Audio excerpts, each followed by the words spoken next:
Disitulikiti y'Embarara y'emu kwezi omulimu gw'okulunda gye gukwatiridde ebyenfuna kale nga teyatalizibwa kalunsambulire yaleetewa ekirwadde kya kalusu. Okumalira ddala ebbanga bano baludde nga balaajana olw'okubulwa eddagala eriyinza okutaasa ebisolo byabwe eri ekirwadde kino newankubadde gavumenti erudde ng'esuubiza.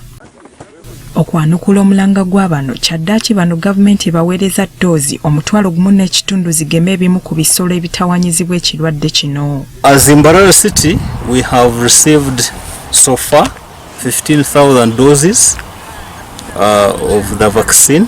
Kyokka ono agamba nti newankubadde baliko kye bafunye naye balina omugatte gw'ebisolo 3,000 kale nga kuno kulinga kusiwa nsaano ku mazzi.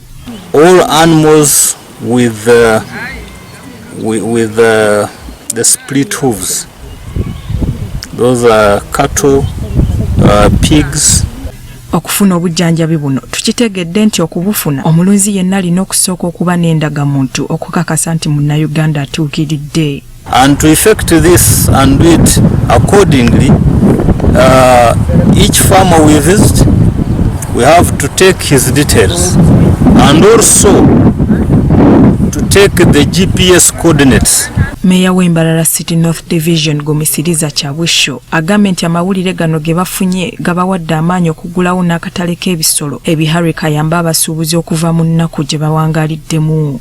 We have already as a division constructed an animal market in Biharwe Trading Center, and this market is not for only Biharwe, but it will be entirely a market for the whole state. It has brought this vaccine and the foot and mouth disease can get out of the city and the nation. That means the local revenue will also have to come up and increase. Omubaka wa President Mbarara Kano Fred Mwesije asabye abatuuze okufaayo kukumira amaaso ku kugema kuno basobole okugasibwa. People's leaders as government representatives should monitor this exercise because it's a very, very important exercise.